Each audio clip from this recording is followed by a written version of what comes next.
Looking back to our history, our founding fathers put forth founding documents that were indeed genius. But our founding documents weren't genius because they were perfect. They were saddled with the imperfections and even the bigotry of the past. Native Americans were referred to as savages. Black Americans were fractions of human beings. And women were not mentioned at all. But those facts and ugly parts of our history don't distract from our nation's greatness.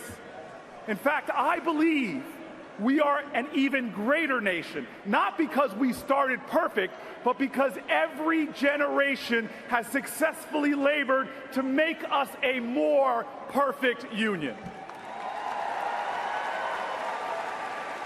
Generations of heroic Americans have made our nation more inclusive, more expansive, and more just.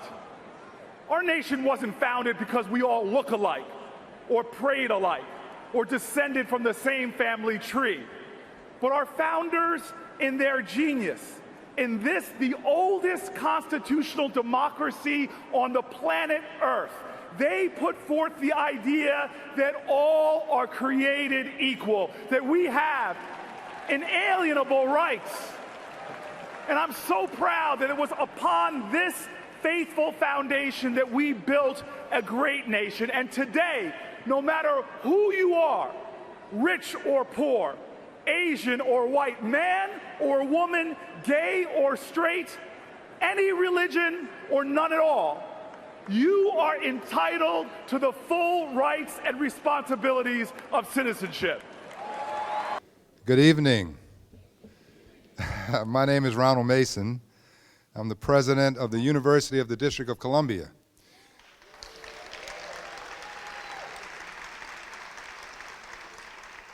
The institution of higher learning in and for the nation's capital. Welcome tonight. This is going to be an exciting conversation. They told me to be brief, so I'm not going to give you much information about the senator. I think you know who he is and what his record is and the conversation about justice in America. But I would like to take a presidential privilege and if you could indulge me, give some recognition and congratulations to Wade Henderson, who is the other conversant tonight.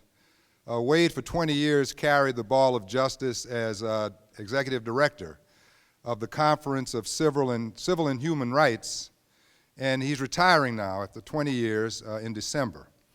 When he comes out, or in fact right now, he's right in the back here. Why don't we just give him a big hand for all the work that he did.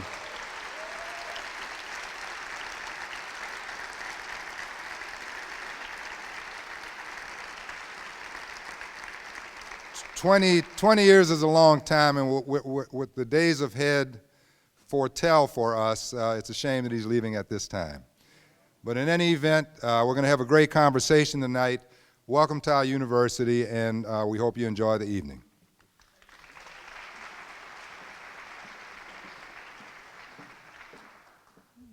Good evening. I'm April Massey. I'm the Dean of the College of Arts and Sciences, and I want to welcome you on behalf of the faculty and staff, students in the college. I want to also extend a thank you to Dean Broderick for inviting the College of Arts and Sciences and its Big Read series to partner with her. This is now our third partnership. This is a way to bridge the undergraduate and law school programs and give students an opportunity to join together and sit at the knee of experts who have national and international reputation. So the Big Read series is about 5 years old now. This is our third engagement with the law school, the Rao Lecture, and we're absolutely honored to be here and to have the privilege of welcoming Senator Booker to our stage at such an historic time in the history of our nation. Thank you.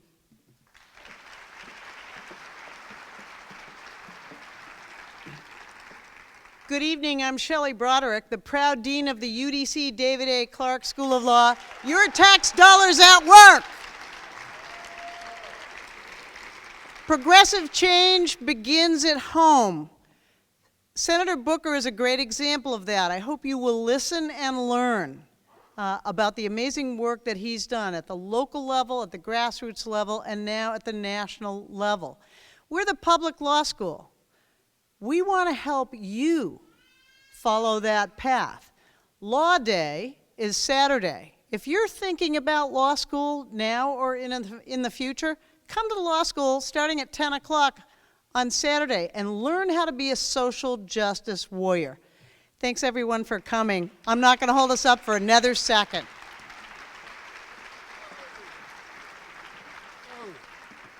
Whoa, whoa, whoa. Good evening, everyone. Good evening. Hey, good evening. Good evening. I'm Wade Henderson. I'm president and CEO of the Leadership Conference, but that's not, let's put that aside. And I want to just thank President Mason for those generous words. But I am here in my capacity as the Joseph L. Rao, Jr., Professor of Public Interest Law here at the David A. Clark School of Law. Now, as I mentioned, I'm also the president and CEO of the Leadership Conference on Civil and Human Rights, the nation's premier civil and human rights coalition of more than 200 national organizations working to build an America that's as good as its ideals, and our sister organization, the Leadership Conference Education Fund, which builds public will for federal policies that promote and protect the civil and human rights of all persons in the United States. Now, it gives me great pleasure to welcome you to the 24th annual Joseph L. Rao, Jr. Lecture here at the David A. Clark School of Law. And guys, let me apologize at the outset. I know we're starting late. We are a bit behind time, but you know the traffic getting here was absolutely horrendous. And the rumor that Chris Christie may have had something to do with it is purely coincidental. It's not true. It's not true. All right. You know, Joe Rao, who passed away in 1992, was a legend and a visionary who championed civil rights advocacy and the use of law for social change.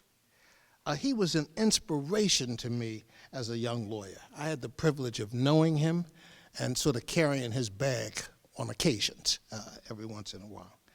He believed that a lawyer has the power to affect the everyday lives of Americans in profound and positive ways, and he dedicated his life to doing that very work. Joe was also a champion of pro bono legal work long before it became a feature of the public interest law it is today. And for 40 years, he served as the pro bono legal counsel for the Leadership Conference.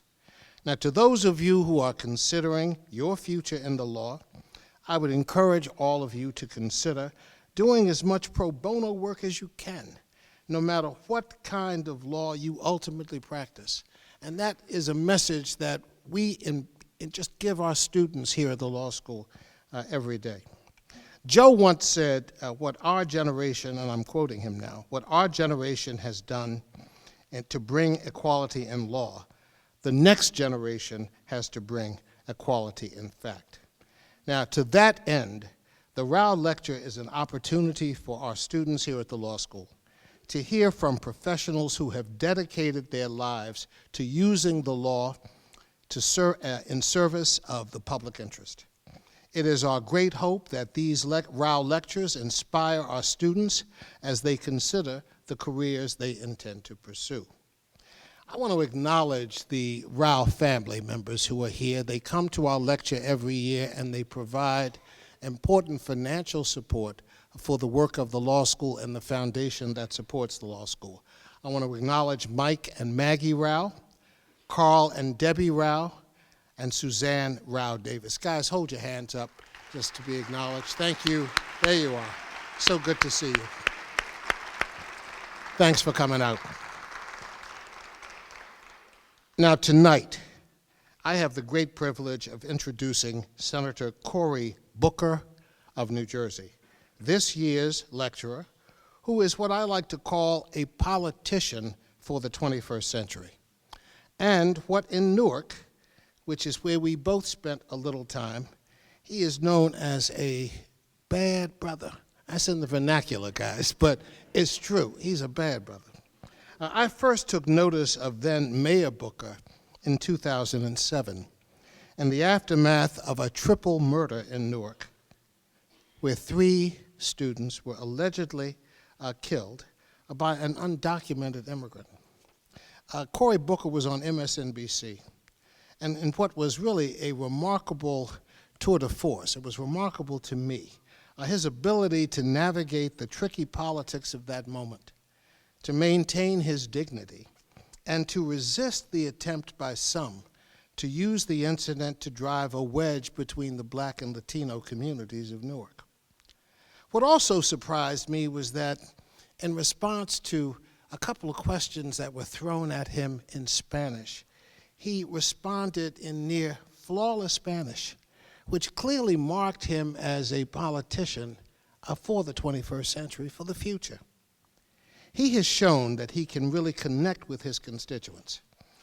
Senator Booker's innovative use of Twitter, I'm sure he'll tell you his Twitter handle. Mine, by the way, is Wade for Justice, in case anybody wants to tweet me tonight.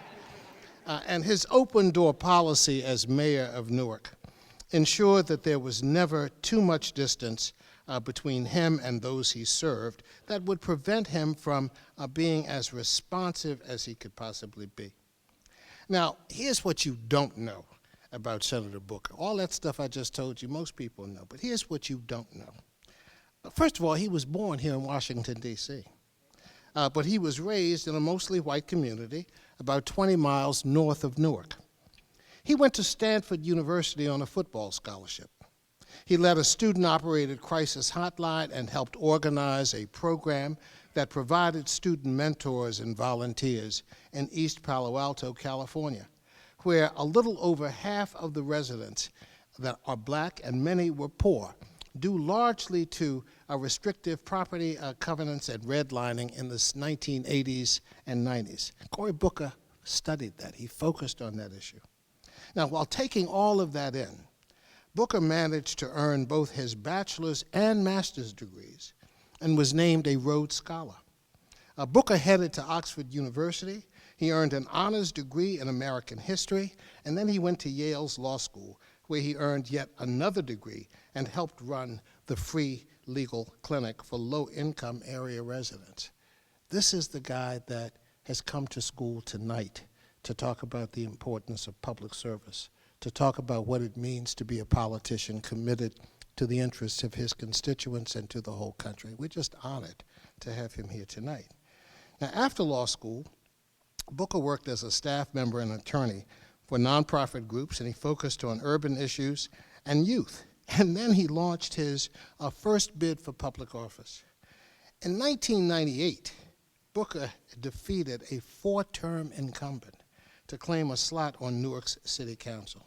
Now, the rest of the story you know pretty well. Now, I can imagine that many of you have questions for Senator Booker about how public interest lawyers can play a role in advancing the causes that all of us share, and particularly in the wake of last week's election, which greatly shifts the political and social landscape of our nation for the foreseeable future. Now, in the interest of taking advantage of that energy, Senator Booker has asked that this year's Rao Lecture be more of a conversation. So I'm going to interview him. Unfortunately, time constraints don't permit us to take additional questions from the audience. I regret that we're not going to be able to do that, but we are so appreciative that the senator has given us the time that he has tonight and made time to come to speak at this important lecture at this extraordinary law school. Ladies and gentlemen, please join me in welcoming Senator Cory Booker to the stage.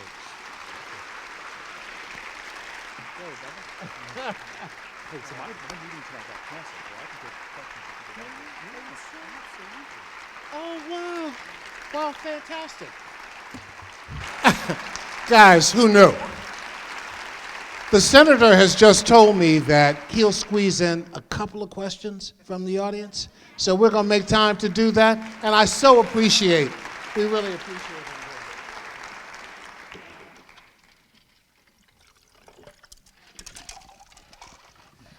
So, Senator, what can I say? Guys, You thank you for being here today. I'm really excited to be here. I just want to thank the community for giving me a chance to have some conversation, which I look at right now as fellowship after a very long week. That's why I was like, absent the ability to have a group hug, I would, if I left here and I didn't hear from folks in the audience, I think I would be sad that I didn't get that exchange of energy. So I'm looking forward to hopefully getting some conversation. But you go ahead, Well, man. thank you so much, guys. As you know, on the way here, we were assaulted by thousands of fans who insisted on taking selfies with the senator, which were fantastic, and he accommodates everyone. So he's really been an outstanding colleague here tonight, and we're really delighted to have him. Senator, I think everyone in this audience is just perplexed about the events of last week. I would say, obviously some people have been devastated by the results of last week's election. Some, perhaps, are thrilled at the outcome. But all of us are surprised by it. And I'm curious about what you made of what happened last week, and why do you think it occurred? Well, so much of my focus right now has been, trying to think about the next days ahead. I've started to get data. We met for the first time as a Democratic caucus in the Senate today. Tomorrow, we're actually going to have some data analysts come in and talk to us as well to try to understand. But things are clear. We did not have the kind of voter turnout that we should have had or could have had if more people were engaged. You saw a lot of folks who should be Democrats vote for Donald Trump, and there's clearly a humility that has to come from our party to listen to that. But what we saw is a phenomenon that nobody could have expected or imagined. And so for me right now, a lot of my energy is just focused on what's coming. And when Donald Trump named Bannon on his staff, that to me was the moment where I knew that my illusions that he might start to try to be a unifier, to turn from the bigoted, sexist, demeaning, degrading way that he, sort of the Twitter troll way that he rose into office. And so now I'm one of those folks that's just ready to still look for opportunities. I talked to a lot of my Republican colleagues in the Senate today about work we had been doing on criminal justice reform and more, and what's the possibilities of moving that forward. But I'll tell you right now, there's a lot of us, I'm not the only one, that have this posture where we're preparing to be the resistance in the United States Senate against what we think is going to come. Hear, hear, hear, hear. Hear, hear. Hear, hear. Well, let's take a minute to unpack what it means to be a part of the resistance. And first, I think we have to establish the context of last week's election by noting that there were many irregularities at the polls. Some of the irregularities were clearly foreseeable, where polling places were closed, particularly in southern states that were previously covered by the Voting Rights Act of 1965. As a matter of fact, this was the first first presidential election that's been held in 50 years that didn't have the full protection of the Voting Rights Act of 1965. And one of the consequences of the Supreme Court decision known as Shelby County versus Holder, it happened in June of 2013, 3 years ago. One of the consequences of that decision is that over 800 polling places in states that were previously covered by Section 5 of the Voting Rights Act, mostly southern states, had been closed. They'd been closed over a 3-year period. And so it is somewhat predictable that there were long lines, that there were instances where registered voters who should have been on the polls had been purged.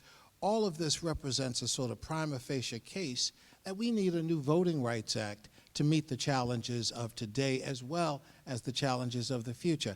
I know you've been one of the voices consistently calling for the Senate to enact a Voting Rights Act. What do you think it means now? I Where wish does it you all stand? could appreciate the humility that's sort of baked into that question, because this is one of our great agents of social change, in my opinion, and is up on the Hill consistently pushing, prodding, and partnering with folks like my office to try to address these issues. And he almost knocked me over in the back when he told me he's retiring. And I might have to go a little Jersey on him. And Oh, brother. I mean, that's the loving way I'm talking about. Jersey is we go love to try to prevent you from stepping aside. But look, there's three parts of this that I want to address. One is clearly the Shelby decision was stunning to me, not only in the decision itself, but what happened within hours after that decision on how state legislatures were moving to enact so-called voter integrity laws or what have you. So many things started beginning happening. In fact, North Carolina, a judge overturned one of their, I think that in the decision they were talking about how this was finally tailored to have a disproportionate impact on black people specifically. Absolutely. And so if we think that we're beyond the era that people are looking to disenfranchise poor people, minorities, and others, we're not. Clearly, that is going on. So that's one part of it. The second part of it, I just want you to understand, and we talk about this a lot, that what I'm very concerned about is, and I talked about this in the caucus meeting today, stood up to talk about it, that we still have one of the worst forms of voter disenfranchisement, which is felony disenfranchisement.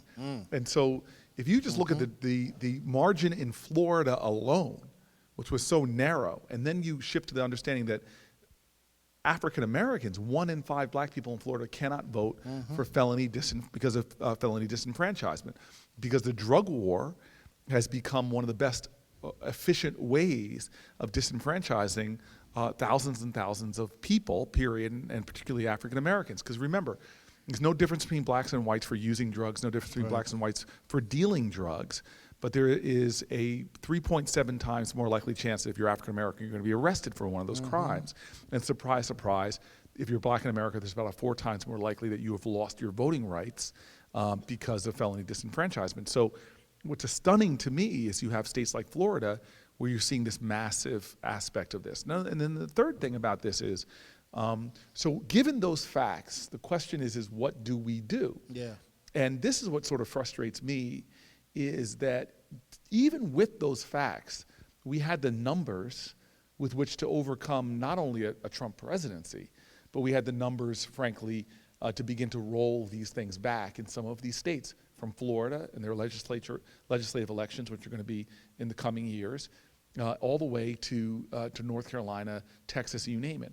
And that's the hard lesson that I learned as a mayor during a recession. When the nation is having a recession, cities have depressions usually. And I remember going to vote for Barack Obama in 2008. Remember the difference between 2008 and 2010, about 7 million less Republicans voted, 27 million less Democrats voted. We don't seem to vote in midterm elections.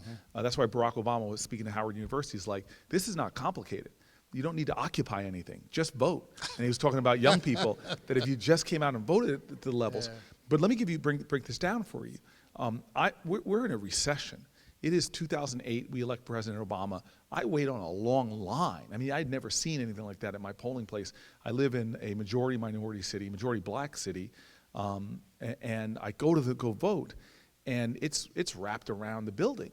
And 1 year later, it's a gubernatorial election. I go to vote, nobody's there. When I walked in, I walked around the table, hugged the poll worker because she looked lonely. And then I see the news, see the count, do the analysis.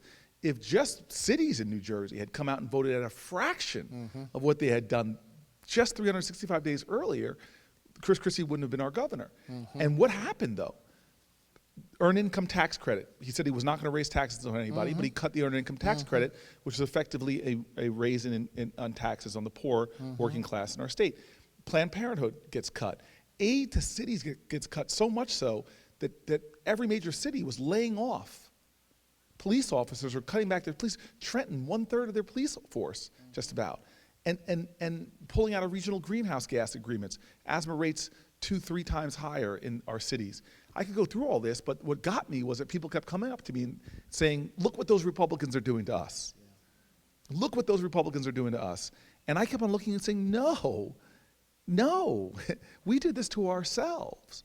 And so that's what's getting me about this election, which is I look at the outcome and how narrow it was in Michigan, for example, and know in my heart that you could say all you want about working class whites, which is a group, frankly, that has the economic interests in alignment with the Democratic Party, but our base did not come out and vote.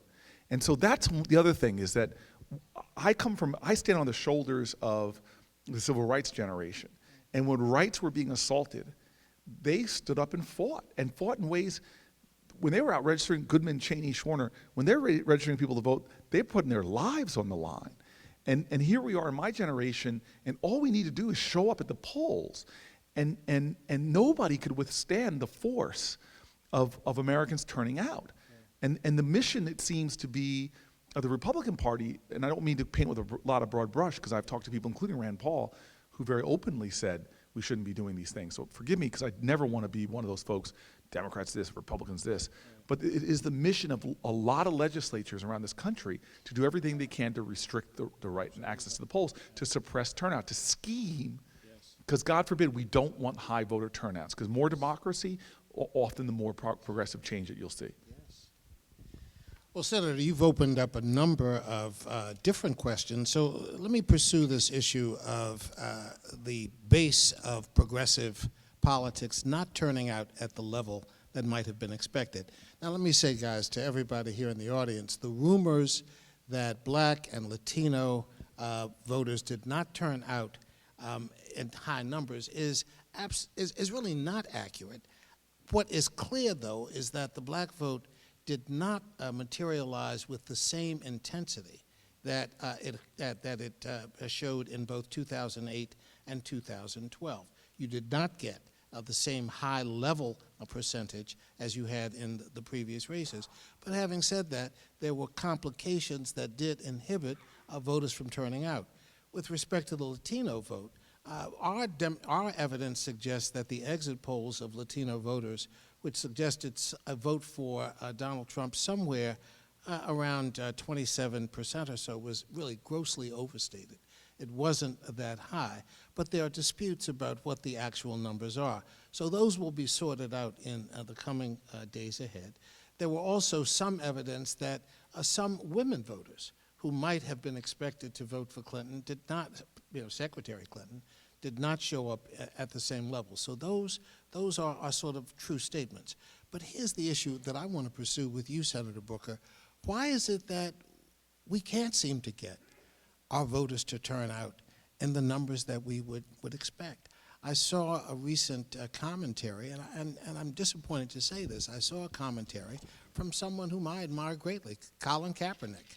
And I think Colin Kaepernick's protests at football games have really helped heighten awareness about injustice in the criminal justice system. But I saw a statement from Kaepernick suggesting that he did not vote for the presidency in this last election, and I was surprised and frankly disappointed by that. And I'm curious about your thinking of why that generation does not seem to be as engaged in voter participation as one might have expected. Well, so first of all, I want to answer this in two sections. Yeah. One is, elected leaders have to own a lot of this, and I've had this honest conversation a lot this week, now that I'm back in D.C. People don't care how much you know until they know how much you care. And this somehow we are not doing a good enough job letting folks know really what's at stake and what we're fighting for. So much so that I can go around the country and find, and I was on the road continuously during this campaign period, going into everywhere from college campuses to black churches. You were everywhere. And hearing people with a lot of cynicism and frustration about the politics as usual in Washington. Now, that's something that's ginned up by the media, and again, one of the best forms of voter suppression is discouragement and disillusionment and cynicism. But I do believe there's some of it that I have to own and leaders have to own in not being out there and trying to get people to understand that the immediate day one of a Donald Trump or a governor in your state or state legislatures, immediately they can begin to do things that make your life more difficult with a different agenda. So I say that first because I think it's very important. But second is where a lot of my frustration comes from, because I think cynicism is a refuge for cowards. That people who think that the system is broken, to me, are not understanding that, they first of all surrender their power and not recognizing how powerful they are. Alice Walker said the most common way people give up their power is not realizing they have it in the first place. And often we get caught up in a state of what I call sedentary agitation, when we're so upset about what's going on in the world, but don't get up and try to do something about it. And say, well, if the government is not responding to my needs, that's not a reason for disengagement. That's a reason for more engagement. Or what's even worse than the things I've already mentioned, cynicism or sedentary agitation, is what I think of often as the worst form of privilege, where if there's a serious problem out there, but it's not affecting me or my family personally, then it's really not that serious of a problem. And so what people don't understand is that this election, I'm not worried about getting deported, but there's people in this country right now that are dreamers, no other country but this, that as a result of this election they may be deported. I'm not going to lose my health insurance, but there are people right now in America, remember, before so-called Obamacare, one of the top reasons for people declaring bankruptcy was health costs. That people with pre-existing conditions were just praying that they would never have to go to a doctor or have something become seriously acute. So I could go through all the areas in which people on the margins of society will be most affected by this election. And we come from this ideal in this country where we say it all the time. Go read the Declaration of Independence, which again is saturated with a lot of the bigotry of the time. Native Americans are referred to as savages, but it still has these ascendant values. And at the end of it, they say that we mutually pledge to each other our lives, our fortunes, and our sacred honor. I don't know how many people of us end this day and say to ourselves, did I pledge today my sacred honor to my country and being there for my countrymen and women in an unusual way? And so that's what gets me, is that if you're frustrated with this society, it's not time to check out. And by you checking out, you are serving the interests of those people who are benefiting from your lack of turnout and playing right into the trap that they're setting for folks out there in America, because they're looking for less voter turnout.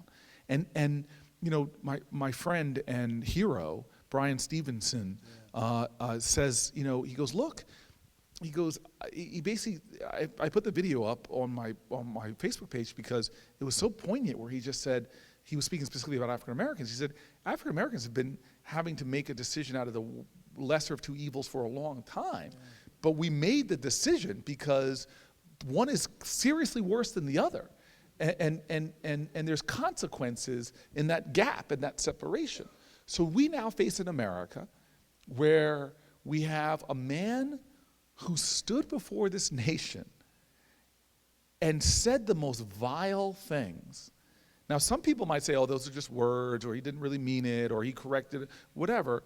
But I'm sorry. We are now going to go from every day in the White House seeing a family of dignity, of honor, of humility, one of the best examples of a family in the White House that we've had in decades.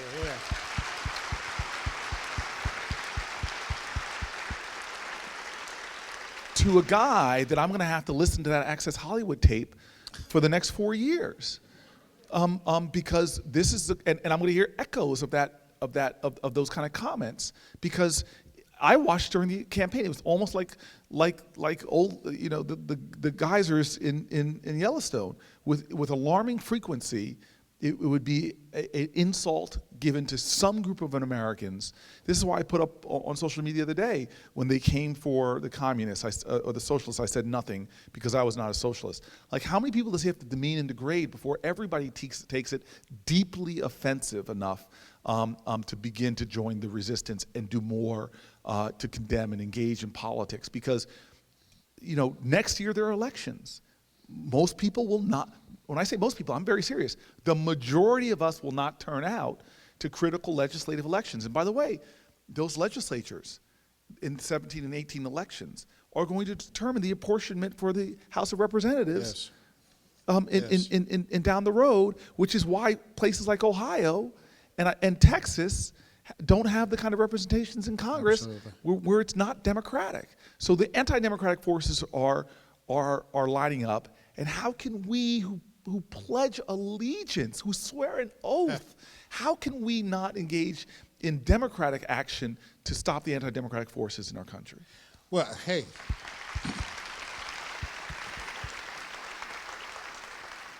Well, you raise a good point, Senator. First of all, let's establish as a point of fact that there are no such thing as off-year elections.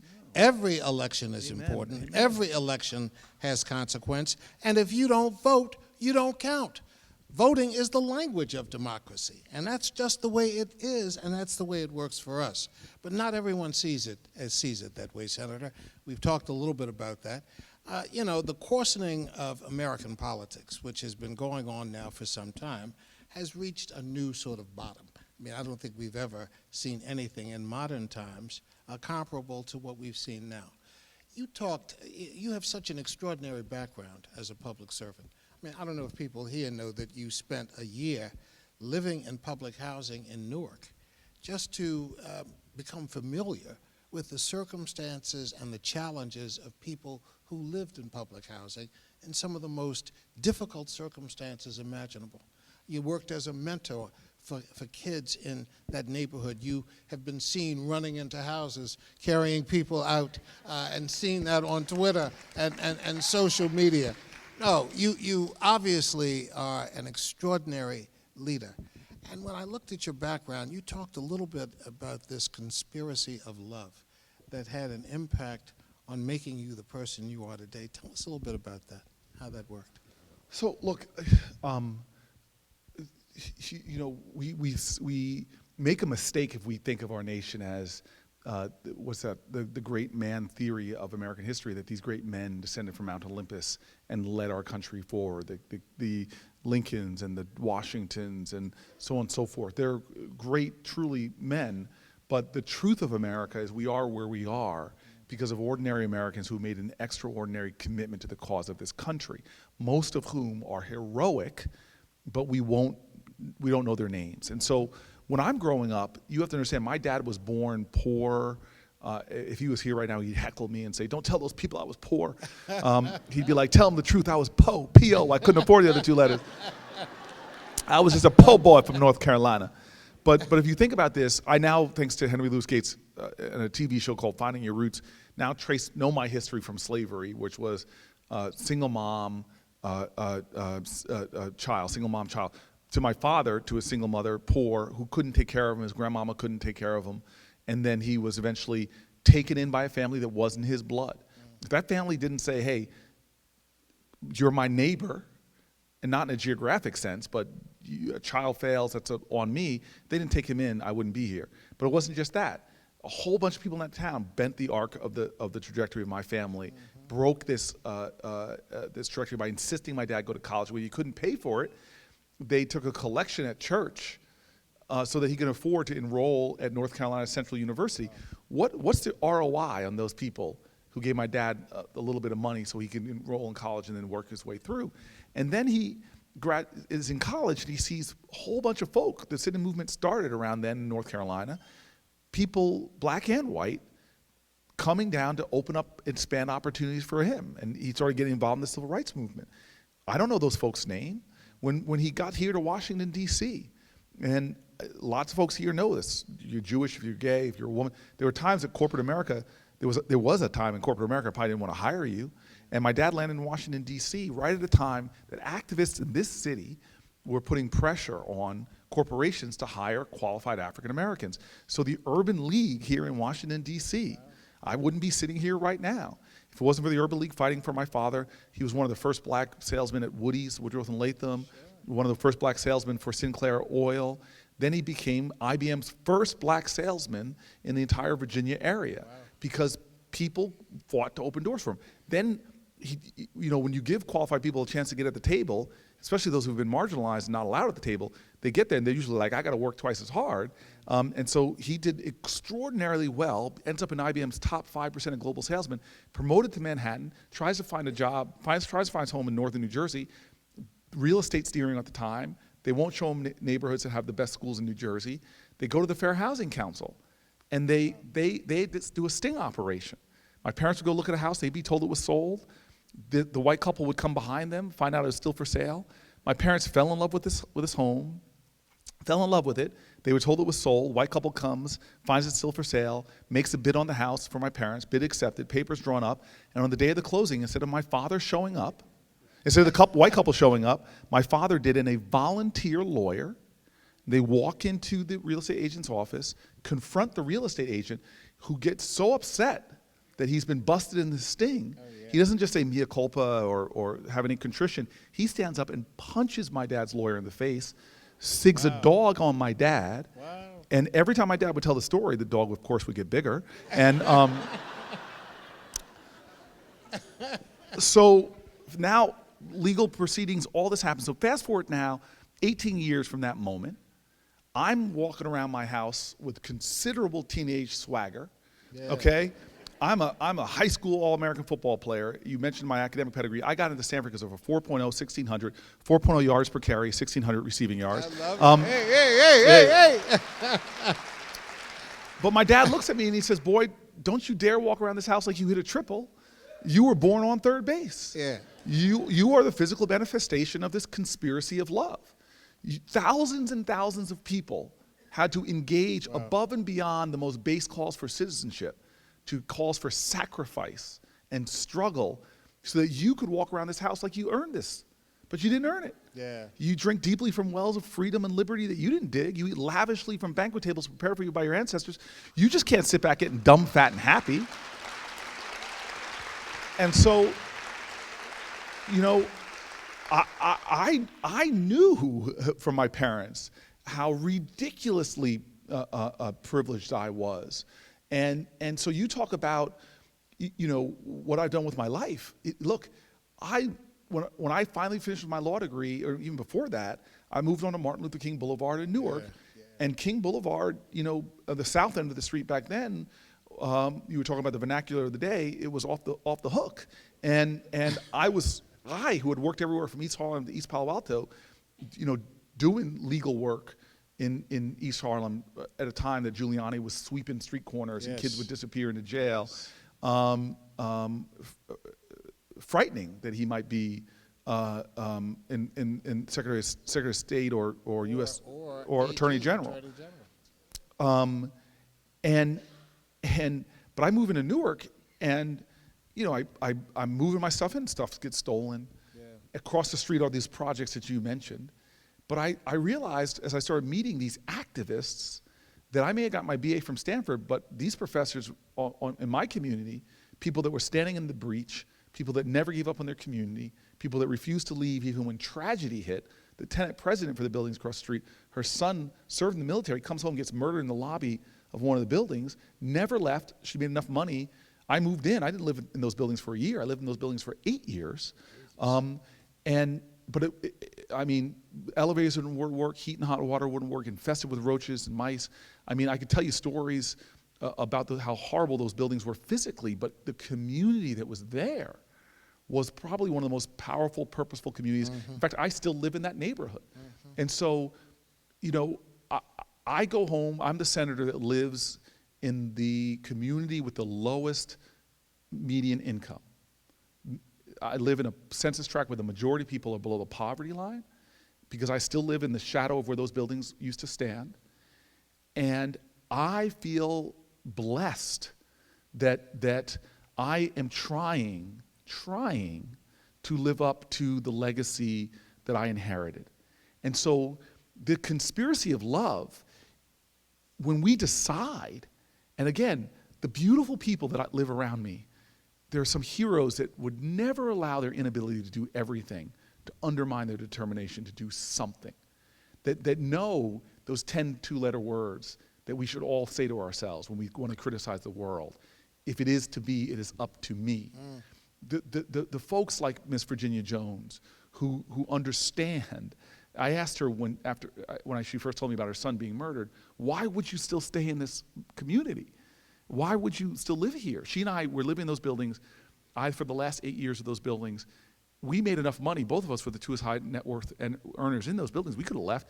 I'm like, why do you still stay here? And she goes, why? And I go, yeah. She goes, because I'm in charge of Homeland Security. Now, so that to me is the power. Let me just tell you the last aspect of this story. I went to go write my book last year and needed to find all those people who were in those stories. A guy who I do consider a friend. I try to make friends with people across the aisle.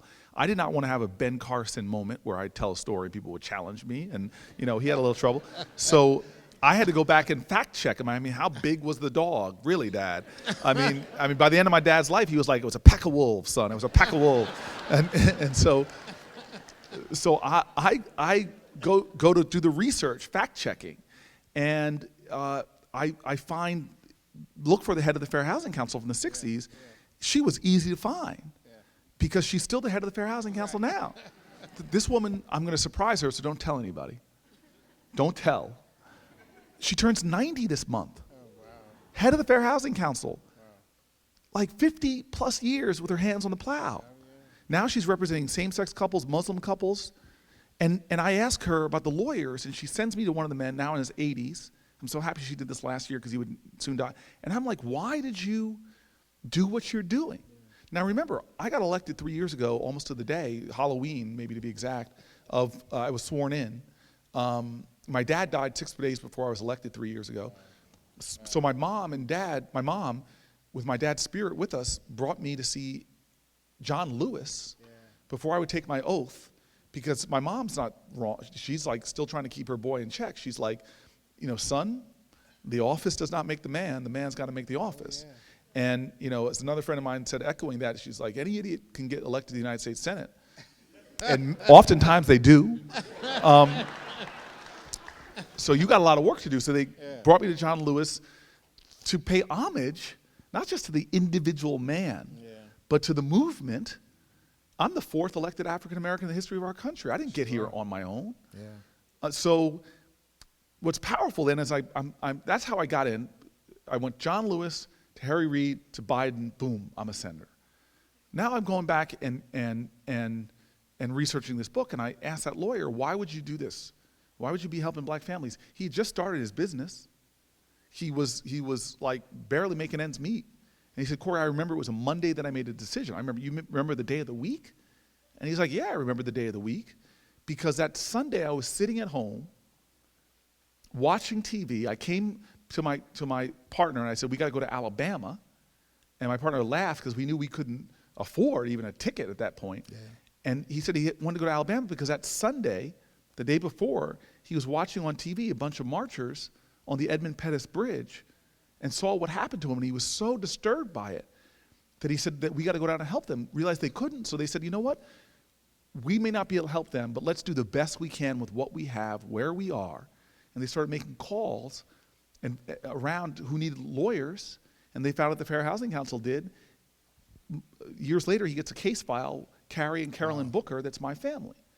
So conspiracy of love, folks underestimate the fact that the biggest thing you can do in any day most often is going to be a small act of kindness, decency, or love. And that small act, you can't confine it.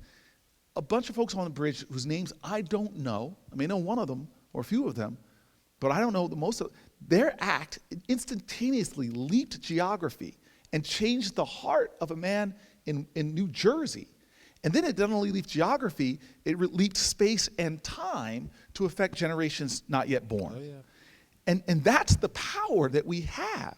Nothing, when it's done in a righteous act, nothing is in vain. And there's people right now, I have this life where I get to labor in public. I got, 2 million Twitter followers. I get to stand and give speeches, but that's not the hard work. You and I know that right now, tonight, there's a public defender out there with 150 cases struggling just to keep up because they're outmatched and outgunned by and I mean that metaphorically, by the prosecutors, trying their best to fight for the rights that most people think that you have in America, like a right to an attorney, right to a jury of peers, but we don't even have that anymore because 98% of criminal trials now are decided by plea bargain. I had a teenager sitting in my office, now a Howard student rather, so he's no longer a teenager, early his 20s, telling me his story where I put this on my Instagram page because he's like, he knows he's innocent, his public defender is struggling and tells him, I think we should take this deal from the prosecutor because if we don't take it, time served, you're out, but you're a felon. You and I both know the American Bar Association, 40,000 collateral consequences they identify. Can't get a job, can't get a business license, food stamps, public housing. So take that deal, get out, you're free. Or if you don't, we're taking you to trial, we're taking you to adult court, you're gonna face 43 years. There's a great book out there, Why Innocent People Plead Guilty. And so my point is that this is the America we're living in. I'm happy I'm a senator and people want to hear what I want to say, but the heroes are the Lee Porter who turns 90 and is still representing people, the public defender that's fighting with all they have under impossible circumstances, trying to defend folks, the people who right now don't understand why they can't get more people to organize with them against the voter suppression that's going on, why every American Republican and Democrat wouldn't be standing up and shouting this down, that we have a democracy in this age of technology where people have to wait 5 hours to vote. That's the suppression. People at the end of that line are leaving. Not because they aren't committed to it, because they gotta work. And if they don't work, they lose their car, they lose their apartment. And so we have enough injustice in this country that people are fighting against. There are people right now fighting against juvenile solitary confinement, which most countries consider torture, or peer countries. And so those are the heroes. The conspiracy of love continues, but we all have to think to ourselves, what am I adding to that conspiracy? What have I done? I may not be able to do everything. I can go on a website right now for Planned Parenthood and pledge $5, because I'm telling you right now, the next Congress, what are they gonna do to their funding? That's right. That's right. Well, Senator, what can I say? I mean, you know, you have touched on so many issues in that last answer. Let me mention, by the way, Brian Stevenson was our Rao lecturer last year. No way, and really? we were delighted to have him here at the law I'm not school. worthy He to was- follow in his footsteps. Oh, man, no, he was wonderful. But you touched on something in response to that last question, and you mentioned you have friends across the aisle. And I want you to share with the audience the role that you're playing in pursuing criminal justice reform, which many of our audience probably doesn't know. I mean, the truth is you can't pass a bill, an affirmative bill to change rights in Congress without having the votes of both major parties. Senator Booker has been quietly leading an effort to pursue some significant criminal justice reform, reducing mandatory minimums, taking advantage of President Obama's signing of the Fair Sentencing Act in 2010, which began to equalize sentencing between crack and powder cocaine users who were convicted of that.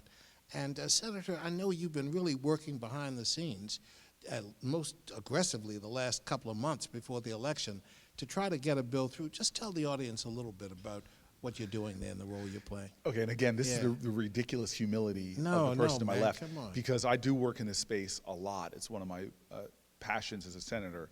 But then the next day I'm working on a bill to stop, antibiotics being put into our food system. Next day I'm working on a bill to get more apprenticeship programs.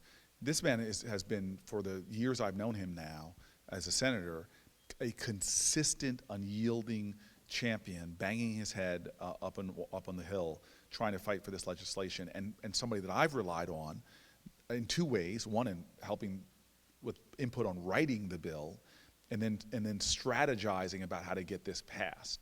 And so we have been partners in this, and it has been my overriding passion to try to get something done in this Congress, and perhaps one of my greatest angers.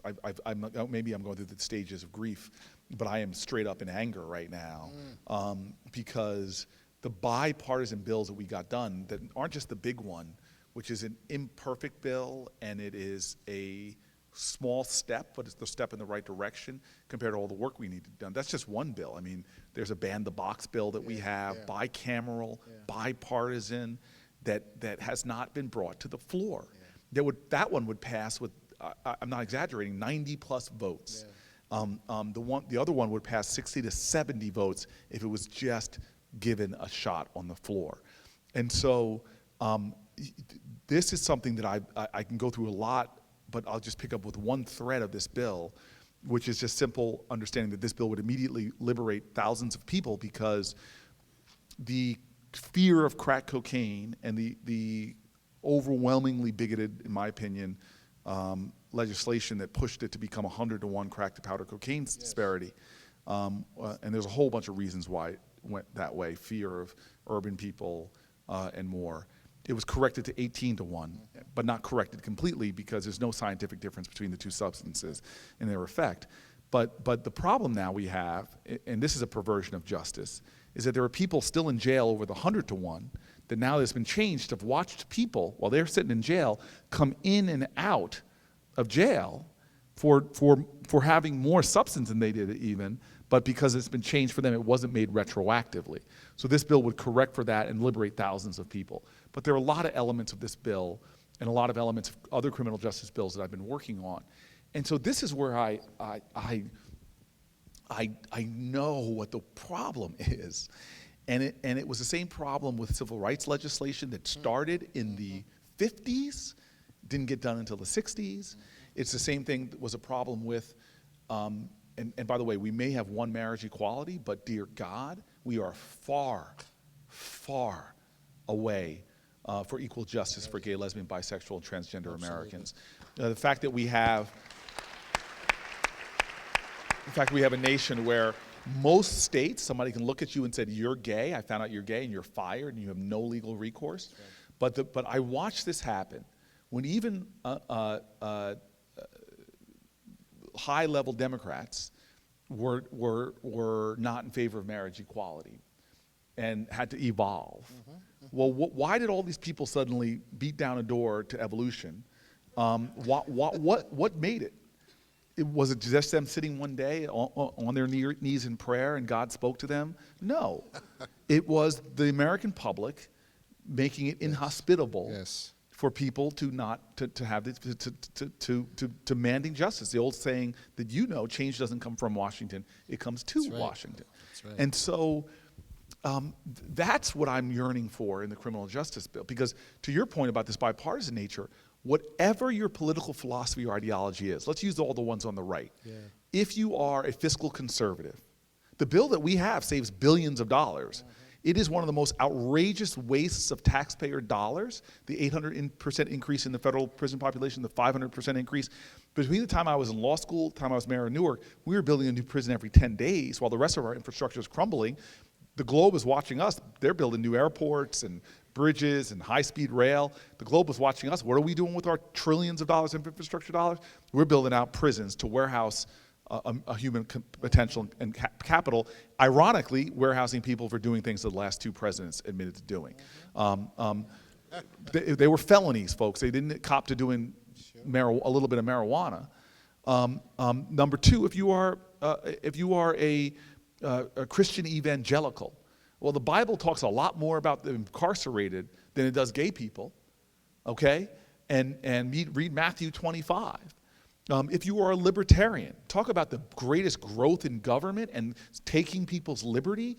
And we are now reached, let me stun you all, we're almost at the point where 1 out of 3 Americans has an arrest record. And by the way, for all of us who might have an arrest record and it was then dismissed, please know that of the tens of thousands of FBI background searches that are done for your employment or for your credit, that half of the results are inaccurate or incomplete. So just having an arrest record, it is legal in most states in America to discriminate against you. You're convicted of nothing just because you have an arrest record. So I could go through the whole spectrum of political philosophy, and this violates the values of every single American if you hold some kind of political philosophy about what's going on, and especially if you're just a pragmatic American about what's going to make us safer. Well, some states now often because of the necessity that they can't afford these prisons anymore and all these people in them, are moving to do just common sense stuff. Even Mississippi said, you know what, when there's a parole violation, and most of the time it's a status violation, not that you're going to do another crime, but when your parole officer checked in with you, you were out of the county, or you couldn't pass a urine test. What they used to do in Mississippi is just throw you back in jail for the remainder of your term. And they realized, well, that's very expensive. Why don't we, and also you lose your job. Now you're not taking care of your family. The state's gonna have to do more to support them. Why don't we just put you in for a weekend or put you in for a day? Dramatically lowered their costs. And hey, guess what they saw is those sanctions worked really good in getting people back on track. So the states that are actually lowering their prison population, guess what's happening to crime? They're lowering crime as well. And so I can talk on this subject to the Manhattan Institute when I was mayor, to the Koch brothers, who are now supporting aspects of criminal justice reform. And that coalition is out there, but yet nothing has changed in this Congress. And that has got me furious. I have to tell you, furious that this Congress is about to close, that there's no action. And so that's where my appeal is. We are sitting here comfortable. And right now there is human beings. We are a nation that professes to favor freedom, and there are human beings rotting in prison with family members and children without them for doing things, again, that a large percentage of Washington has done, okay, of elected people. They're rotting in prison unnecessarily because of our lack of urgency around this issue. It's costing us money, it's costing us talent. And please understand, children of incarcerated adults have incredibly high rates of incarceration themselves. We are making this a generational problem because of the lack of urgency around this issue from the average American. Well, you've done so much on this issue. We're very proud of what you've done, and President Obama has as well. We're just encouraging him to use his last few weeks in office to extend more commutations to people who are now being held with ridiculous sentences. He's doing more of that. We want to encourage him. Now, Senator, I've gotten a signal that time is running out for us, but I have to ask one final question. And then are we going to go to the audience? And then we're going to go to the audience for a couple of questions. Can you turn up the house lights? Because I'd like to see, because there's some really good-looking folk out there. Yeah, there are. I mean, Yes, look, it's we really, got a really great good. audience here. Yes. We love you, My friend DC. Herb is in the front row. In New Jersey, we call him sexy. Jersey is represented here Yes. as well. So here's my final question before we turn to the audience. Senator, as you know, the residents of Washington, D.C., our nation's capital, do not have voting representation in Congress, guys. We don't have it. You know, it's, as they say, it's the elephant in the room, so to speak. Here we are talking about democracy. Well, I think it's the elephants that are trying to stop I think us. Watch your I metaphors. thought you might pick up on that. I would say, though, we do have a challenge. And recently, our mayor has decided to jumpstart the debate on voting rights for DC residents by putting a ballot initiative on that gave the citizens an opportunity to vote overwhelmingly in support of statehood. Who are those 20% of people that voted against it? I don't understand. I don't know who that 20% was, but interestingly enough, at some of the hearings, you would hear people take issue with the structure of the resolution, but not its substance. I'm not sure that we have 20% of our residents who oppose taking action, but that's okay. I'm just curious at your perspective on this. Where do you think we are? Where do you think it might be going? Give us the cold truth. What do you think is happening? Well, the cold truth is, to me, it's an offense to the ideals of our country that you would have a group of people that have no say. I mean, Congress has tremendous authority over the residents of this city, and people do not have a representation. Yeah.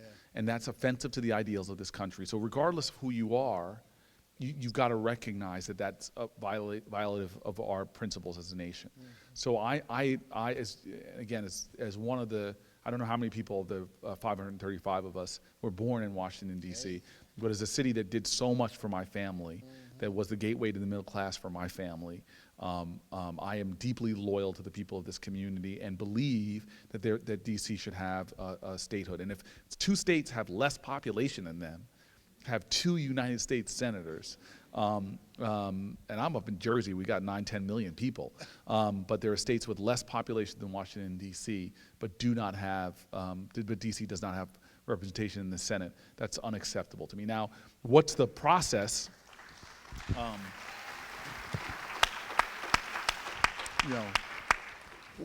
The last I heard that it had some movement in the Senate was a deal that Hatch, I think, was involved in and thinking about ways of doing this. But this is something that has to be addressed. And again, you can't sit comfortably in New Jersey and watch folks be denied this it should disturb you for people to be denied a voice in their government. Well, you've been one of the great Senate leaders in support of voting rights for D.C. residents and now statehood. And when you're President of the United States, hopefully you can help us pull it off, okay? We'll make that happen. We'll make that happen. Why don't we take a couple of questions from the audience before we wrap up tonight? And if you could turn that lights up a little bit more, Yeah, a little more. down more, the ones that are in my eyes. Is there a microphone in the Well, yell it out. Let's go speed round. Let's see. Hello. So somebody want to the young lady standing up. Why don't you go ahead? Just yell it out.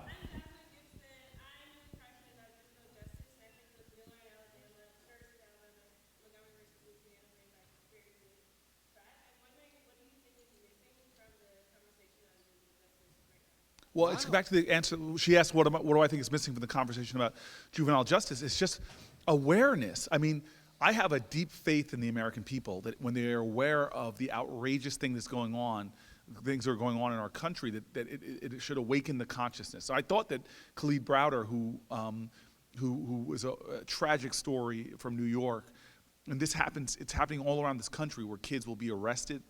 And again, we have a nation, as Brian Stevenson, I'm sure, said to this crowd, that treats you better if you're rich and guilty than poor and innocent. That's right. And so we have basically debtors' prisons where people just sit because they can't pay the bail, but if you were rich, you could pay your way out. And so a lot of our kids just sit in these prisons awaiting trial. Khalid Browder was 2 years, and that's not extraordinarily unusual that people would sit many months, if not over a year. I went to Rikers, actually, and talked with kids that had been in there months and months and months before a trial.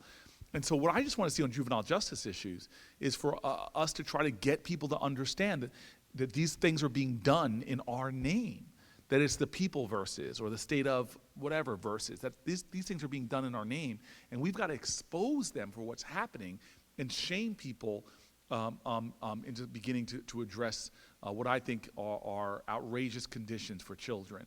And this goes through the whole what we all know is a school-to-prison pipeline.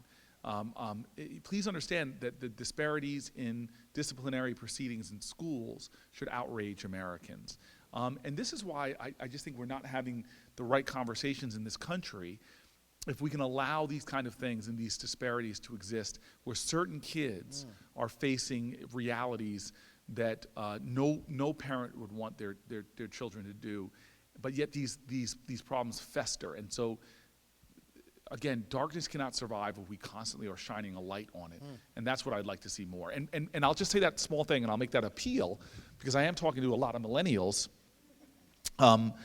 is that post these things when you're, like, go back and look at the last 2 months of your social media feeds, and it's full of snark and trivialities, then you're not using your power. Yeah. You make a decision that, you know what, 4 or 5 times a week, I'm going to try to educate the folk around me. Wow. And by the way, that ripples out because people will retweet, repost, share what you put out there. So you need to decide, who am I, and live that truth. And if one of the things you are is an activist, then use all the tools at your behest. And that's why I say check, just as your own experiment. Don't tell people. Just go back and look at what you posted on your social media feeds and see. If you're looking for good things to post, you know, look at my feeds. I'm constantly trying to poke back.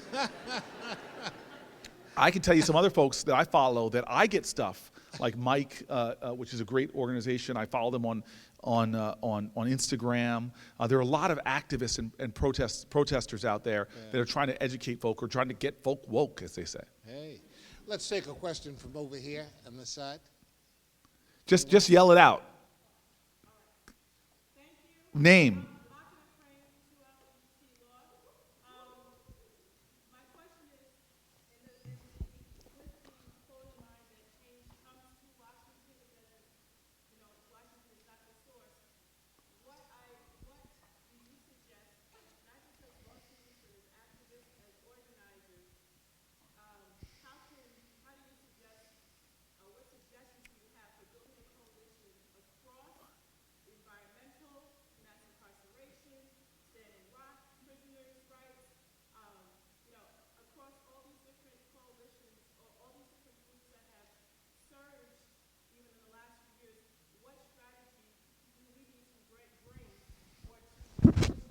So how old are you? Do you mind me asking? Okay, so James Bevel and Dorothea Cotton, two great activists in the 1960s. In fact, I went to school, Bacardi Jackson, James Bevel's daughter, but they were two young folks, 20-year-old, that challenged King on strategies. After he had come out from writing one of the greatest pieces of modern American literature, Letters from the Birmingham Jail, couldn't get people to organize, and these two young folks challenged him to switch his strategies. If you've read Parting the Waters, one of the greatest chapters, I think Taylor Branch calls it the children's miracle, where they convinced him to change his practices and allow kids from 8 years old to like 18 to march. I give that story. It was so profoundly successful. Literally after that, the segregation fell. Remember, King not getting it done, using his tried and true practices. James Bevel, Dorothea Cotton came to him. So I don't want to prescribe to anybody here what a 40-something-year-old U.S. senator would think when it comes to activism. Because I hope there's a lot of other folks here that can think of strategies and creative ways to link these disparate groups and to do something to make those connections in the minds of people. Because as a guy who lives where I live and has spent my entire professional career, absent the last 3 years in the Senate, battling out, I see clearly that there's a relationship between the toxicity of the water, air, and soil in my city and student performance. I see there's a link between the toxicity, student performance, crime rates. I see that there's a link between toxicity, student performance, crime rates, housing policy. I see all of this, and the housing policy, a legacy of racist housing, federal housing. I see how this is all intertwined every single day that literally created my city the way it is. So that's the thing I'll say. The second thing I want to say, and then we'll get one more question. Should we go to the right? I just got to go to the left or I don't feel comfortable. But Alice Walker wrote this incredible book, In Search of My Mother's Garden. And she has this chapter called The Black Revolutionary. Often when I post it, I take out the black just so I can try to get everybody to try to listen to this, because I think it doesn't have to do with race necessarily. But to paraphrase, almost quote, because I used to have memorized, don't have quite now. But this is what she says, it's sort of a letter to the Black Revolutionary. And she says, the real revolutionary is always concerned with the least glamorous stuff, with raising a child's reading level from 2nd grade to 3rd, with filling out food stamp forms, because folk got to eat, revolution or not. The real black revolutionary artist is always close enough to the people to be there for them when they are needed. And I say that to you because what has worked for me, and again, I don't want to prescribe anything to anybody else. I just want to tell you what has been a blessing in my life, is to focus on the national fight. When I was a mayor, I joined with a whole bunch of other mayors in doing a lot of efforts on climate change, mayors against illegal guns, operating on the national level, dealing with national policies. But I felt so blessed that I was grounded in community. Yes. And even now as a senator, I still have a little brother. Big Brother, Little Brother program. I remember sitting in Chicago around the time in Newark we had already achieved 40% reductions in shootings and murders, and I was given, and people were like, well, what's the secret? What's the secret? I'm going to tell you. I can tell you how to reduce juvenile crime overnight, and go to every 4th grade teacher and find out, ask them, 4th grade teachers, go to public schools, they know the kids that they're worried about getting in trouble, and get all those kids a mentor, because the data is clear. Drives down student involvement with police, drives down early unsafe sex practices, drives up student achievement, well-being. But yet, there are tens of thousands of kids, I'm not exaggerating that number, tens of thousands of kids on waiting lists right now looking for mentors. And so I try to do things that keep me grounded in my community. The day after Thanksgiving, right now, I'm trying to organize a bunch of folk from the neighborhood to go to Six Flags Great Adventure before it closes, because I like roller coasters, and I use the kids as beards. So, like, why is the senator here? Oh, he's with children. Okay. No, but I'm trying to always stay connected to my community, because every day that reminds me and motivates me in the bigger fight. Yes. To the left here. We'll take one last You do, Wade. We'll take one. Wade, you have to pick because I don't want to. No, I think you've got to. Okay, so stand up and speak. Okay, then we're going to end with the brother because he's got a pretty flower. So we're going to go 1, 2, then we'll be done. We never talk about women in prison, and you know me. Okay, so Senator she puts me on blast. every single time, and you asked me Every for single statistics. time, you're you right. You asked me for statistics, and the reason there were no statistics, the Vera Institute, I'm Taylor Newval, who speaks for me, the Vera Institute finally discovered why I couldn't get you and Roscoe and John those statistics. Is because no one did it. 2 women have increased, quadrupled, and you spoke about it in the 13th. Yes. You told me at the Alicia Keys event Yes. that you made the mistake of not including women in prison. While men have decreased, women have quadrupled, and there have been no concrete studies. You say the school to prison pipeline, and as a woman who survived prison and who keeps trying to bring this to everyone's attention, let's talk about the fact that black women are 2 times as likely as white women to go to prison. 90% of us have trauma.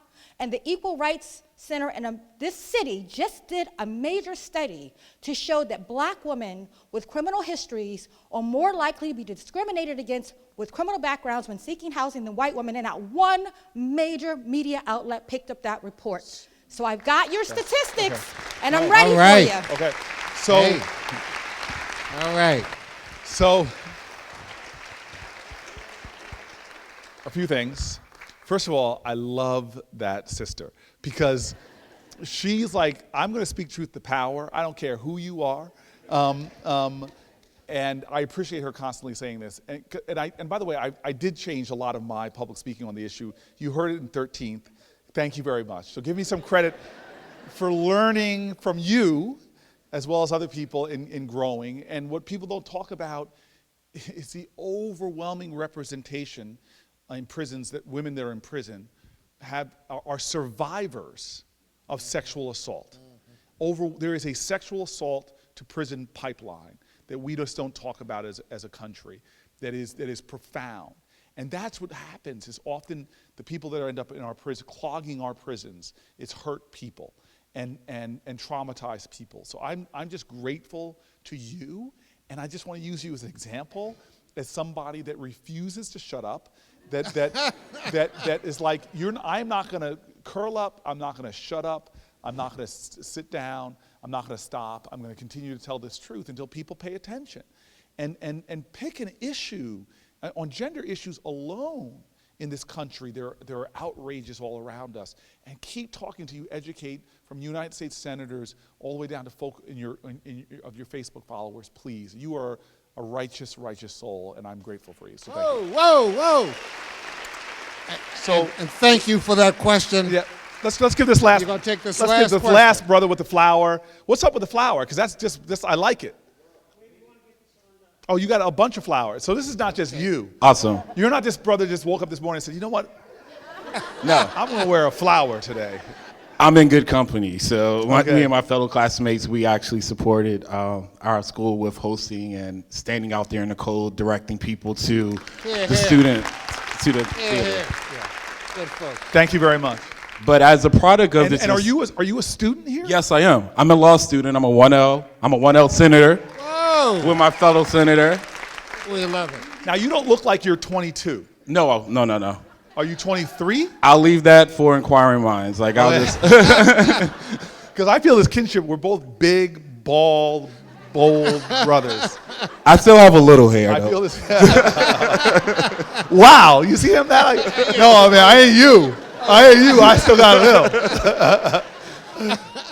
But my question is in regards to this institution and other institutions like it that serve the mission of not just African Americans, but those communities of disenfranchised individuals. What is the plan of action for HBCUs as it relates to federal funding now that we have this administration? Great question. Great question. So this is something that even in the 3 years I've been here under President Obama, I've had to get into the trenches with some other state. And in New Jersey, we don't have the HBCU presence that a lot of other states, but I am the son of two parents who went to Fisk University and NCCU. And so we've had to work a lot on the HBCU agenda, and so I just want you to know that this is a consequence, that we now have a Republican president and 2 houses, and I'm not sure what the future is going to look like in terms of a lot of the fights that we've had to do to get HBCUs the kind of funding. And we know, and this is things I've had to talk about publicly and talk about with the Department of Education, that HBCUs have been serving a purpose and often will take a shot at somebody that other universities and institutions, with their specific data-driven calculations about what a person, they won't do that. And as a guy who got into Stanford, I told you why. I did not get into Stanford because I was brilliant, but I ended up getting a chance at a university and graduating with a GPA much higher from college than I had in high school. And so a lot of that formula that people use to make admissions decisions don't take into account what HBCUs are looking at to try to break a lot of the historical patterns of marginalization in education. So I just want you to know, I'm going to say 2 things to close. One, I just want you to know that I am committed to HBCUs, and as long as I am in the office I'm in, or even when I'm not, I will still be doing everything I can, from supporting scholarships for young folks to HBCUs, to supporting HBCUs now more than ever, because dollars are getting tight, and it's getting a lot more challenging to make ends meet.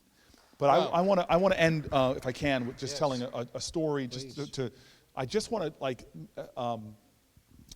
make it clear about discouragement and where I am, and just share a quick story with you about politics and almost quitting, because I was elected, as you said, to the city council in 1998, and thought, all these grassroots folks, we knocked on tens of thousands of doors. Not only did we upset a 4-term incumbent, but I became the youngest person elected in my city's history at the time. So I'm this 20-something that goes down to City Hall, and I had a lot of wrong-headed beliefs about what would happen. I thought that was the victory. I would win and the world would change, right? I'd just stride into City Hall and say, yeah, I'm here, and then things would change. But no, as one of the older people on the city council used to say to me, you got to learn to count to 5. I'm like, what do you mean? 9 city council people. You can't get anything done unless you can count to 5. And it was a math lesson that I will never forget. And not only that, but some of the leadership started seeing me as a threat, and I started having things happen to me. Call it a coincidence. But my car started getting ticketed. I'd park it right in front of City Hall with the other council people, but I would start getting ticket after ticket after ticket on my car. My phones were tapped by the police. I'm not making this stuff up. You can look at the articles. I started having police officers warn me about being followed. I was getting stressed. I was constantly being outvoted. I wrote about this in my book, about this just like scary stuff that was happening to me. And I started getting really frustrated because I was getting nothing done. And so now at this point, I'm living in Brick Towers with Miss Jones there, and a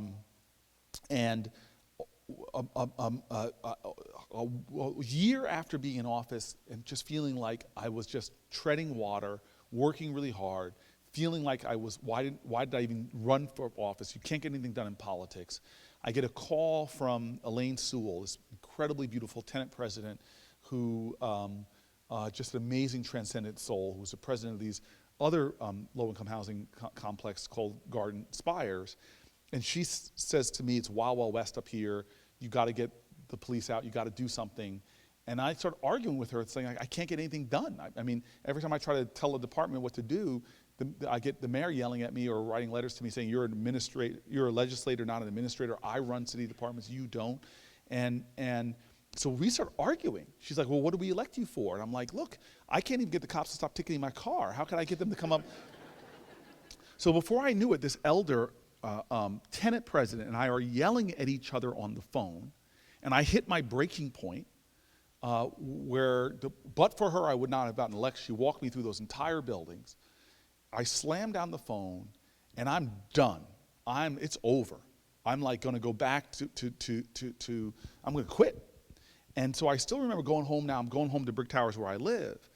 And like Miss Jones stands like a sentinel. This is a woman who is so smart and wise and tough as nails, wouldn't hesitate to tear you verbally up.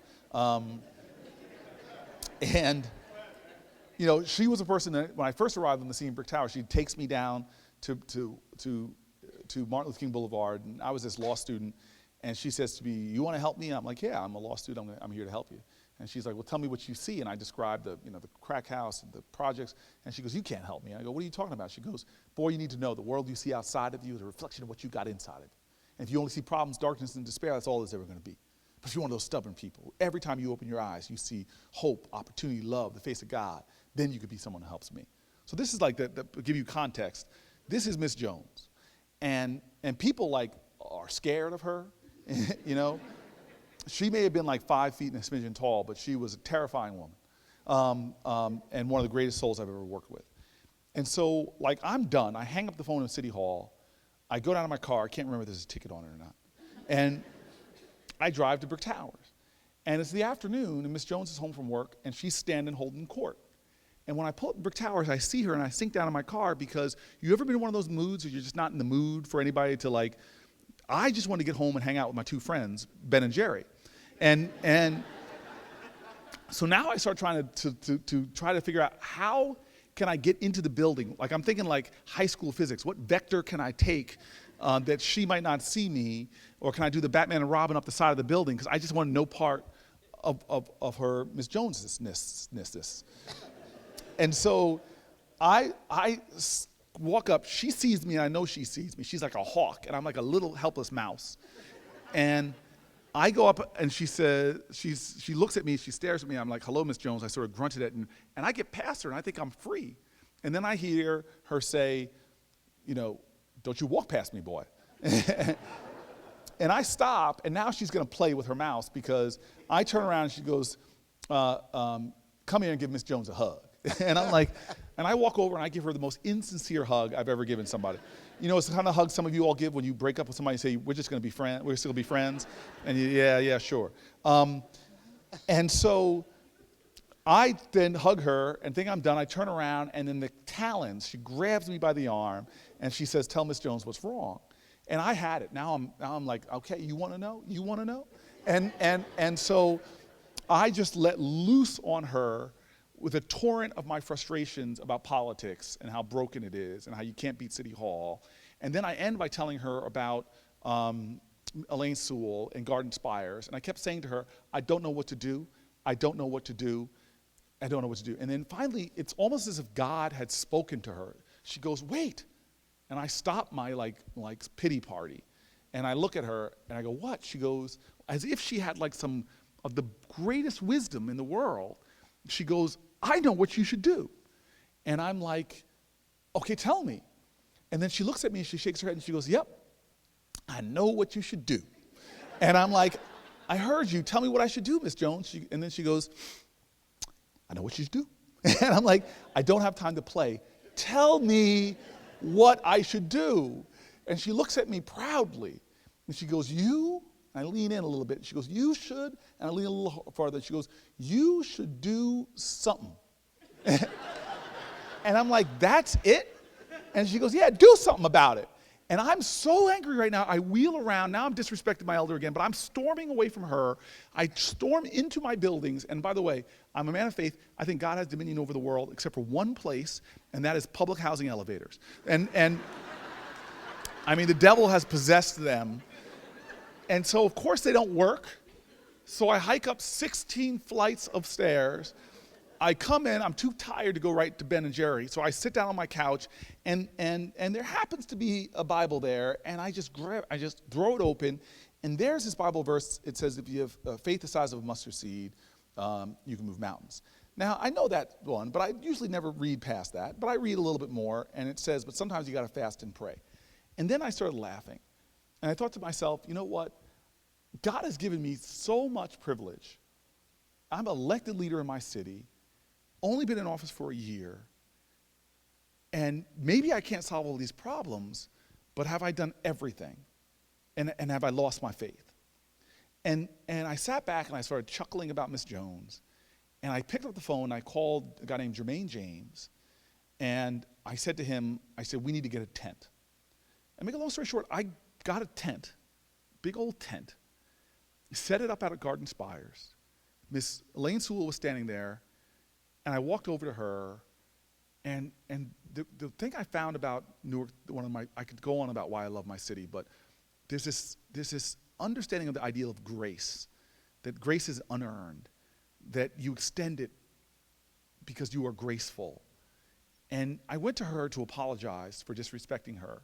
And before I could even get my apology speech out, she hugs me, and holds me, and I start crying.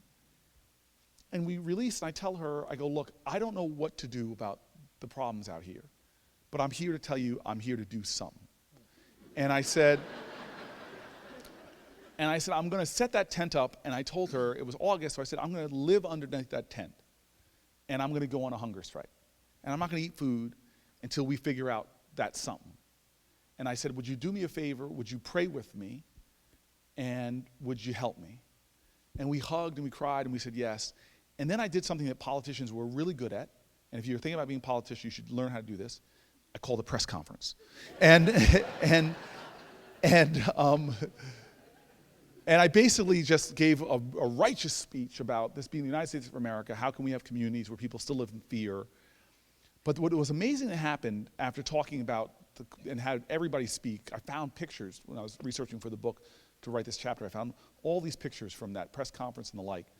But what happened was amazing for me, because I went to bed that night, woke up, and there was these big guys that came out to see me the next morning. They said, are you Cory Booker? And I said, yeah. So we saw you on the news. You're not standing out here alone. And they invited folk out, and they stood with me.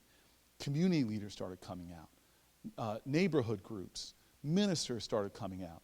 By the end of the first day, 100 plus people had been passing through, and every day it got more and more and more.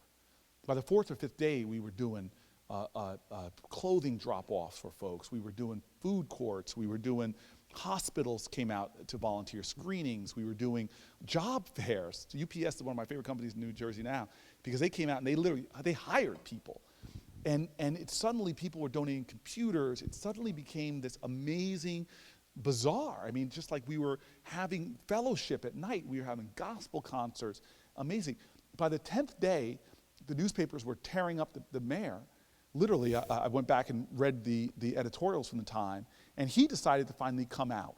And I'll never forget that moment where he and I came, and I wrote about this in the book. My editor's like, you sure you want this line in there? Because I remember feeling no animosity. It was like the prayer and fasting. I suddenly didn't see him as an opposition, or didn't see him through my hurt, ticketing in my car and all this. I saw his humanity. And when we hugged, it was probably one of the greatest hugs I had. And this is what my editor asked me if I wanted to keep in, but I remember breathing deep and smelling him.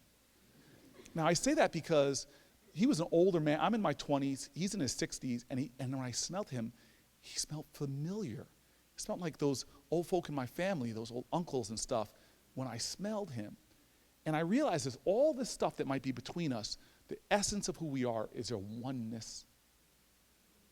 The last thing we did, and this is what I'll end on, is he declared that it was over, and that he was going to bring police out, and we had set up the tent on like an acre or two of just concrete, nothing for the kids to do. And he made a pledge that we would build a park, and all the promises weren't fulfilled, but eventually I became mayor and built the park there. And but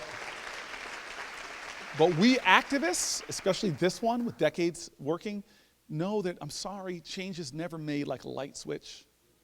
It's made like a long journey, one step after another, and eventually you might look back and say, wow, we've come a mighty long way, but you still got a long way to go.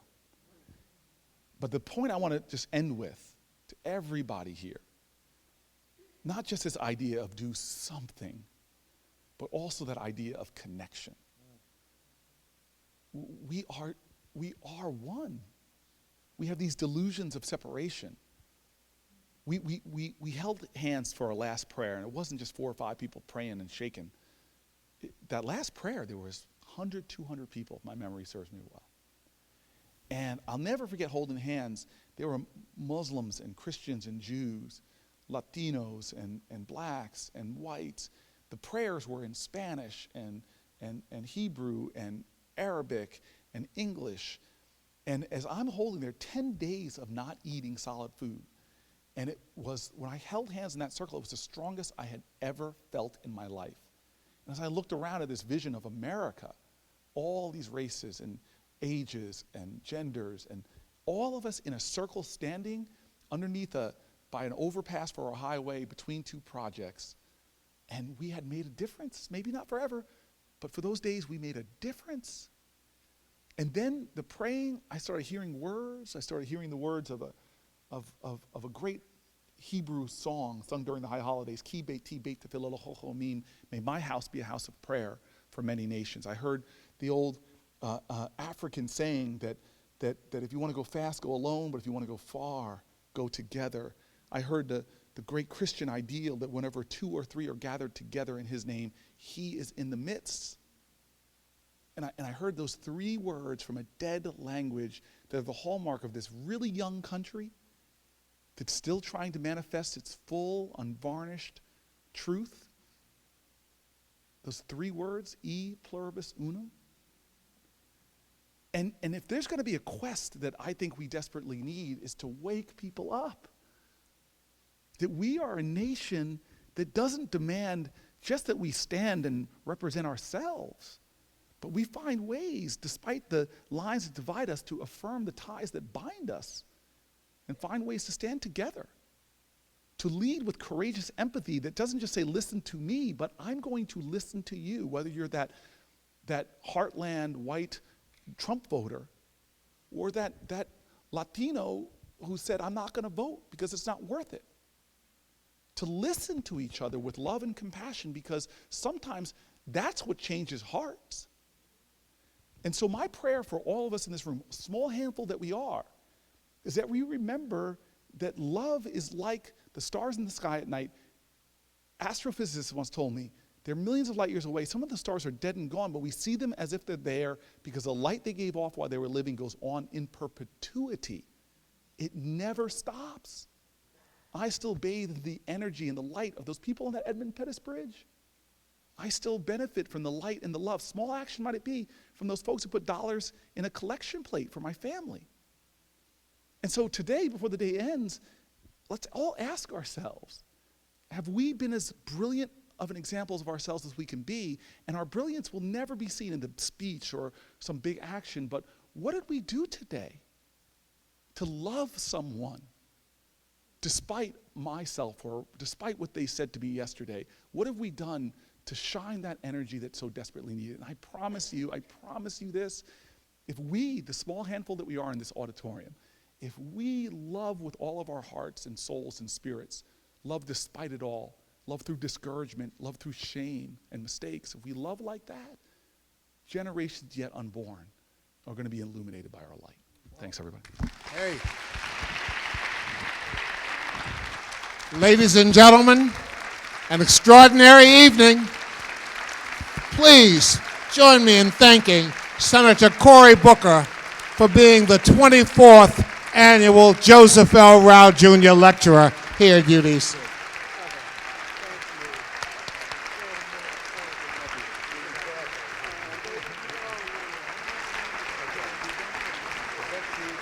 Booker in 2020. Thank you so very much. Thank you. That was really, really wonderful. I'm just here for a last moment. I want you to know that all of those law students wearing the red flowers, Love them. and all of our hundreds of law students do a minimum of 700 hours in our legal clinics, helping people in poverty and working on law reform and social justice work through the city and all over the nation. I want every one of them to get a chance to see you, because you're inspirational, and I want you to get to see them because they're inspirational too. Thank you very much. Thank you, everybody. So the last thing I want to say There are is, gift rules, you know that? yeah. Oh, I Don't think this leave is your safe. day job. I think this is safe. This is the Dean's Cup, and we always give the Dean's Cup to the Joe Rao Lecturer. 24 years ago, Joe Rao died, and he died after an evening in which he met all of our students, and he got to talk to all of them, and they all told him what great work they were going to do. I'm going to end the death penalty, and I'm going to be a juvenile justice advocate. And he put his arms around me and he said, look at this group of fighters, look at this law school, look what we've done. And so we like to honor him and our speakers who honor him. So thank you so much. Thank you very much. Guys. Really, really fabulous. And ladies and gentlemen, thank you so much for coming out.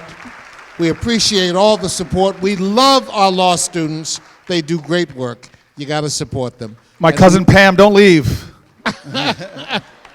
And we look forward to seeing you all next year at the Rao Lecture. Thank you so much.